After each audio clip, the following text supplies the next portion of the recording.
이번 만찬 때 이제 20명이 모였다고 하는데 이 정치, 특히 이제 한동훈 대표처럼 상징적 인물에게 만찬에 참석하는 경우에는 어떤 동정심에 의해서 어쩔 수 없이 가는 경우는 없어요. 그래서 아까 영끌이라는 얘기를 했는데 거기 만찬에 참석하면 친한으로 찍히는 거예요. 네. 그때 그걸 누구나 감수하는 거죠. 그리고 내가 안 가려고 했다가도 이게 가는 게 낫겠다고 싶으면 네. 이제 그때부터는 자기가 아무리 아니라고 해도 친한계로 분류가 되는 거예요. 그래서 20명은 이제 뭐 완전 친한계로 확정이 저는 됐다 이렇게 볼 수밖에 없고. 네. 세력화 20명이라는 숫자를 보여줌으로써 봐봐, 내가 갖고 있는 숫자가 10명이 아니라니까 네. 훨씬 많고 지금 이 숫자는 이제 새로운 교섭단체를 구성할 정도의 의미 있는 숫자를 내가 확보했어. 이런 모습을 보여주는 자리이기 때문에 어제의 만찬은 단순하게 앞으로 친한계가 어떤 친목 활동을 하는 것이냐 아니면은 뭐 법안에 대해서 또는 네. 김건희 여사 특검이라든지 아니면 최혜병 특검이라든지 이런 주요한 현안에 대해서 어떤 입장을 정리하느냐가 앞으로는 이제 당의 새로운 기준이 될 수 있다 하는 부분을 얘기하는 것이기 때문에 제2의 건 제가 17대부터 국회의원을 했는데 국회의원 전원이 참석해서 투표하는 것은 처음인 것 같습니다. 투표 결과를 말씀드리겠습니다. 윤석열 대통령 배우자 김건희의 주가 조작 사건의 진상규명을 위한 특별검사 임명 등에 관한 법률안 제2의 건은 총 투표수 300표 중 가 194표, 부 104표, 기권 1표, 무효 1표로서 부결되었음을 선포합니다. 네, 지난 4일 김건희 여사 특검법이 본회의에서 부결이 됐습니다. 부결이 될 거란 예상을 모두가 했었죠. 어떻게 나왔느냐, 여기 나와 있습니다. 2차 22대 10월 4일 총 투표수 300명 다 왔어요. 우원식 의원이 오죽하면 내가 17대부터 본회의를 한두 번 한 게 아닌데 300명이 다 투표에 참석한 건 처음인 것 같다라고 얘기를 할 만큼 300명이 다 왔습니다. 찬성 194, 반대 104, 기권 하나, 무효 하나라는 거죠. 네. 근데 지금 보면 여기 지금 앞에 나와 있어요. 김건희 특검법 재표결 결과 지난번에 21대 때는 281명 중에 171, 반대 109, 무효 하나. 그래서 찬성표랑 가결 정족수 간 격차가 17표였습니다. 17표가 더 필요했었어요. 그런데 이번엔 6표만 있으면 사실상 통과가 될 수 있는 상황까지 갔다라는 거죠. 가결 정족수와의 격차가 줄었다라는 건데 사실 요것도 요거지만 특별히 국민의힘한테 의미심장했다라고 제가 말씀을 드렸죠. 이유. 반대표입니다. 반대가 몇 표냐? 104표인 거죠. 국민의힘 의원 108명입니다. 근데 여기서 기권 하나, 무효 하나까지 다 포함을 해서 요것도 국민의힘 의원들의 표다라고 봤어도 반대, 이 찬성을 찍은 사람이 2명, 단순히 반대를 찍지 않은 사람을 이탈표라고 할 경우에는 일단 4명은 간 거 아니 최소 4명은 이탈한 거 아니겠느냐라는 얘기가 그래서 나오고 있습니다. 근데 이 4명에 대해서 이거 친한계일 거야 라는 얘기가 이런 의구심이 굉장히 팽배해 있었는데 어제 만찬 자리에서 다음 기사 볼까요? 이런 얘기가 나왔다는 거죠. 한동훈 친한계와 만찬 특검법 이탈표 우리 쪽 아니다. 라는 얘기가 나왔다라는 거예요. 여기를 보겠습니다. 한동훈 대표가 직접 얘기를 한 거예요. 지난 4일 국회 본회의에서 김건희 여사 특검법 재표결에 이탈표가 나온 걸 두고 우리 쪽은 확실히 아닌데 누구인지 모르겠다라고 말한 것으로 전해졌다라는 겁니다. 근데 그럼 김수민 의원님, 친한계가 아니면 이탈표는 누구냐라는 겁니다. 누굽니까? 근데 우리 쪽은 아닌데 누구인지 모르겠다. 이거는 어폐가 있죠. 누군지 모르겠는데 우리 쪽은 확실히 아니다라고 얘기하는 게 우리 이것은 쪽인데 네가 모를 수도 있다 뭐 이 말씀이신 거죠. 그러니까 뭐 누군지 모르는 것이기 때문에 네. 그쪽 한동훈 대표 계열 쪽 사람이 끼어 있을 수 있는 것이고 그럴 가능성은 있다고 봅니다. 4명 중에 뭐 한두 명 정도는 끼어 있을 수 있지 않을까 싶은데 일단은 이제 이걸 부인한다는 것은 다소 딴전을 피우는 것이죠. 그래서 우리 쪽에서 일단 반발을 한 건 아니다. 라고 하는 의미 네. 이런 것들이 이제 대통령실하고 곧바로 충돌하지는 않으려고 하는 그런 생각이 깔려 있는 건데 근데 또 한편의 포석이 또 있을 수 있다. 네.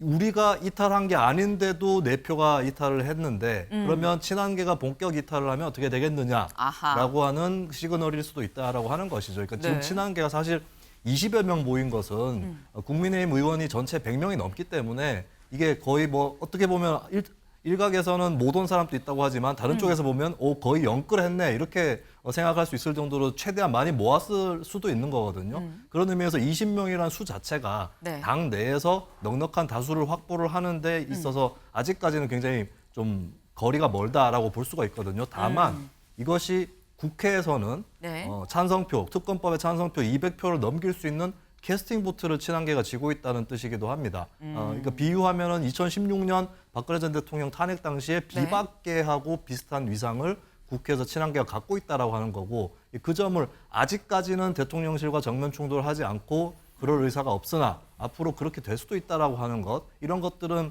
뭐 의도와 좀 무관하게 직간접적으로 좀 표명이 되는 게 아닌가 그렇게 보여지고 그리고 이제 국감을 계기로 해서 사실 최근에 영부인 관련한 의혹에 대해서 네. 뭐 명품 가방 수수 같은 경우는 이제 검찰에서 결론을 내렸지만 국민들이 좀 납득을 잘 하지 못하는 분위기고 도이치모터스 사건 같은 경우도 이제 검찰에서 불기소로 기울어졌다고 하지만 네. 추가적으로 예전에 뭐 BP 패밀리 이런데 이제 이너서클 패밀리 안에 영부인이 들어가 있었다라든지 이런 의혹들이 추가로 불거지고 있고 그밖에 공천 개입 의혹이라든지 또 대통령실 공사에 관한 의혹 이런 것들이 추가로 불거져 있기 때문에 이런 것들을 지켜봐가면서 이걸 결국에는 이제 특검이라든지 이런 거에 전향적으로 찬성할 수도 있는 그 여지를 또 열어놨다고 볼 수 있겠습니다. 네. 지금 김수민 의원님은 아니 그게 우리 편은 아니 누군지 모르는데 왜 우리 편이 아니라고 단정을 할 수 있느냐. 우리 편 들어갈 수도 있는 거 아니야.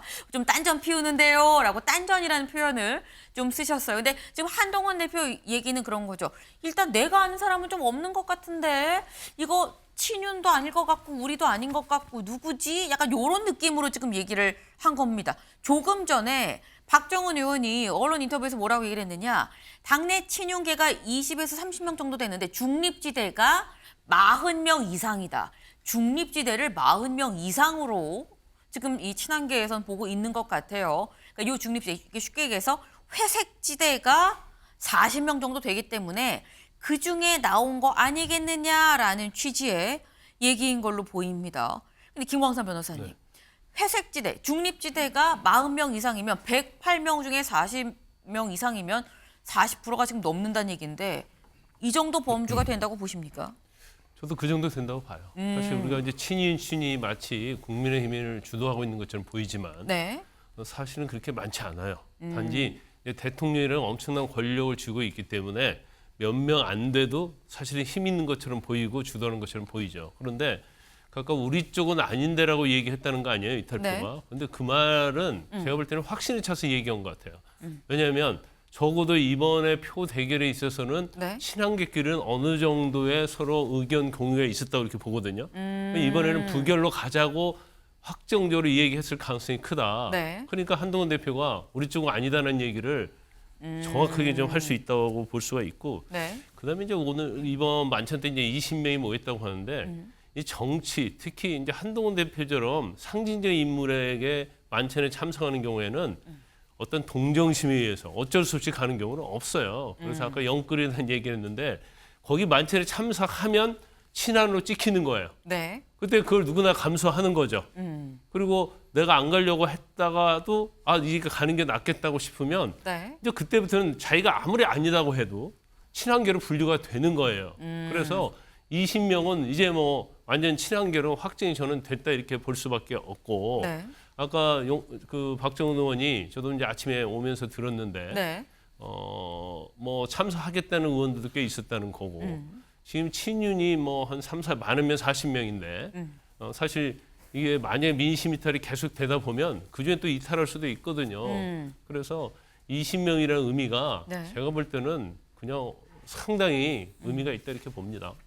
지금 김광삼 변호사님께서 20명 영끌이라고 하지만 사실 20명이 이 자리에 오면은 얼굴이 드러나고 친한계라고 도장이 꽝 찍히는 걸 몰랐겠느냐라고 말씀을 하셨어요. 사실 언론 입장에서는 그러면은 108명 중에 이거 개파 분류 어떻게 해야 돼? 라고 생각을 할 때 아, 그래. 그때 저번 만찬에 온 사람들 친한계지. 명수 세봐. 라고 해서 친한계로 분류를 하긴 합니다. 그러니까 그런 위험을 감수를 하면서까지 왔다는 건 영끌이 아니라 당당하게 나 친한계입니다. 라고 생각하는 사람만 왔다는 거 아니겠느냐라는 말씀인 거예요. 네. 실제로 한 친한계 의원이 뭐라고 얘기를 했느냐. 같이 볼까요? 한동훈 대표 측이 최혜병 특검법을 발의하더라도 함께할 의원이 10명도 안 될 거란 비아냥을 이번 만찬을 통해서 해소를 할 수 있을 거다라고 얘기를 했습니다. 그러면서 리더십에 대한 과소평가도 불식시킬 수 있다. 한동훈 대표를 둘러싼 우리 세력, 이른바 이 친한파가 이 정도 돼요라는 얘기인 건데, 근데 김진욱 대변인님, 사실 20명이라는 숫자가 특히 국회에선 약간 의미가 있거든요. 20명이 있으면 국회에선 원내 교섭단체를 만들 수 있죠. 굉장히 중요한 숫자입니다. 네. 그러니까 지금 국회에서 20명의 현역 의원을 모을 수 있다라고 얘기한다면 이것은 언제든지 하나의 새로운 교섭단체를 구성할 수 있는 그런 기본 조건을 갖췄다라고 할 수 있기 때문에 이제부터는 진짜 세력이 됐다라고 얘기할 수 있는 거예요. 그래서 좀 전에 김광삼 변호사님께서 말씀하셨던 네. 20이라는 숫자의 중요성 굉장히 의미를 부여할 수 있는 거고요. 좀 전에 지금 이제 앵커께서 말씀 주셨던 것처럼 친한계에서 그동안 뭐 그 한동훈 대표하고 함께하는 사람들이 10명도 안 되는 거 아니냐라고 얘기했다는 게 뭐냐면 이제 민주당이 한동훈 대표가 최혜병 특검법 제3자 추천에 의한 최혜병 특검법을 얘기하니까 그럼 발의를 해라라고 얘기했는데 한동훈 대표가 하지 않고 있었어요. 네. 지금까지도 하지 않고 있고 그랬을 때 민주당이 그랬죠. 뭐 10명도 없는 거야? 왜냐하면은 10명이라는 숫자는 또 왜 중요하냐면 국회에서 이 법안을 발의할 때 최소 기본 숫자가 10명 이상의 동의를 받아야 됩니다. 그렇죠. 그래야 법안을 발의할 수 있기 때문에 그래서 한동훈 대표와 함께 하는 사람들이 최소한 10명도 안 되는 거냐 이렇게 이제 민주당에서 이제 좀 약간의 비아냥 섞인 목소리가 나오니까 오늘 이렇게 세력화 20명이라는 숫자를 보여줌으로써 봐봐, 내가 갖고 있는 숫자가 10명이 아니라니까 네. 훨씬 많고 지금 이 숫자는 이제 새로운 교섭단체를 구성할 정도의 의미 있는 숫자를 내가 확보했어. 이런 모습을 보여주는 자리이기 때문에 어제의 만찬은 단순하게 앞으로 친한계가 어떤 친목 활동을 하는 것이냐 아니면은 뭐 법안에 대해서 또는 네. 김건희 여사 특검이라든지 아니면 최혜병 특검이라든지 이런 주요한 현안에 대해서 어떤 입장을 정리하느냐가 앞으로는 이제 당의 새로운 기준이 될 수 있다 하는 부분을 얘기하는 것이기 때문에 20이라는 숫자의 의미는 상당히 크다 이렇게 말씀드릴 수 있습니다. 네. 그러니까 그만큼 생각보다 굉장히 많은 사람들이 모였구나라는 것과 함께 실제로 이 사람들이 뭔가를 할 수 있을 정도의 규모가 된다라는 게 어제 만찬에서 어느 정도 좀 보여졌다라고 볼 수 있는 건데 그러다 보니까 친윤계에선 이런 얘기가 나옵니다. 다음 께서 볼까요? 한동훈 친한계 규합 신호탄 친윤계 윤 대통령 협박하나. 네. 친윤계에서는 이거 뭐야? 지금 우리 이렇게 이 정도 규모 돼요라고 얘기하는 거 이거 협박하는 겁니까? 라는 얘기가 나오고 있어요. 여기 보겠습니다. 친윤계 불쾌한 기생영역 소수파들이고 뭘 하겠다는 건지 한 지도자 되기 어려워 고립될 뿐. 홍준표 대구시장도 한마디 한 것 같죠. SNS에 이런 글을 올렸습니다. 같이 보시죠.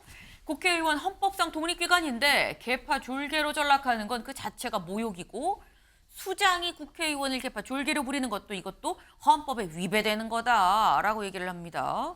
그러면서 우리 당 새로운 개파가 모여서 회식을 한다는 뉴스를 보고 거기에 속하는 국회의원들이 불쌍해진다. 들어온 지 얼마 되지 않은 정치 초년생 밑에서 미리부터 뭘 하겠다고 무리지어 다니는 거냐라고 얘기를 했습니다. 윤재진 위원님. 예. 이걸 보면 지금 홍준표 시장은 그걸 얘기하는 것 같아요. 여의도 문법 탈피하겠다고 하더니 개파야? 뭐 이런 얘기를 지금 하는 것 같습니다.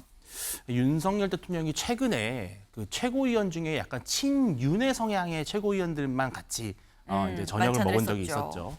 그때 이른바 친한계에서 되게 불편한 기색을 드러냈었어요. 부를 거면 다 부르지. 왜 친한 사람들끼리만 모이냐 이런 거죠. 근데 이번에 이제 한동훈 대표가 보여준 모습도 사실은 크게 다르지 않은 거죠. 예, 왜냐하면 지금 한동훈 대표는 개파의 수장도 아니고 어떤 파벌의 수장도 아니고 당의 대표거든요. 당의 대표로서는 사실 개파가 없을 수는 없다고 생각을 합니다. 어느 정치나 개파 정치는 있는 것이고 네. 한동훈 대표도 본인의 개파가 있어야 튼튼한 기반을 다질 수 있지만 공식적으로는 그리고 형식적으로라도 개파를 초월한 모임을 주도하는 것이 사실은 당 대표로서 맞는 리더십이죠. 저는 그래서 좀 아쉬운 점이 있다면 네. 저는 한동훈 대표가 본인과 친한 의원들과 저녁을 먹든 뭐 오찬을 하든 그건 나쁘지 않다고 생각을 하지만 최근에 윤석열 대통령이 원내 지도부를 만나서 만찬을 했죠. 그렇다면 국정감사를 앞두고는 사실 가장 중요한 현안이 국정감사를 준비하는 현역 의원들, 특히 원내 지도부거든요. 네. 그렇다면 한동훈 대표도 원내 지도부와 적어도 오찬 정도를 하는 그러한 모습을 먼저 보였다면 좋지 않았을까라는 생각이 들어요. 근데 이렇게 이제 개파 대 개파의 갈등으로 가는 것은 네. 흡사 이제 2016년도에 총선을 앞두고 당시에 김무성 대표가 비박계 대규모 회동 만찬을 주선해서 당시에도 이 청와대와 갈등이 있었습니다. 지금 이 국민의힘이 보여주는 모습이 바로 탄핵 광풍에 휘말리기 직전인 2016년도 한 해의 모습을 매우 닮아가는 게 아닌가라는 생각이 들어요. 어느 쪽이든 간에 좀 개파를 초월하는 그런 리더십을 좀 보여줬으면 좋겠습니다. 네. 지금 윤 대통령이 친윤계 최고위원들만 데리고 만찬을 해서 논란이 됐는데 지금의 이 상황은 그것과 무엇이 다르냐라는 또 이런 말씀을 하셨어요.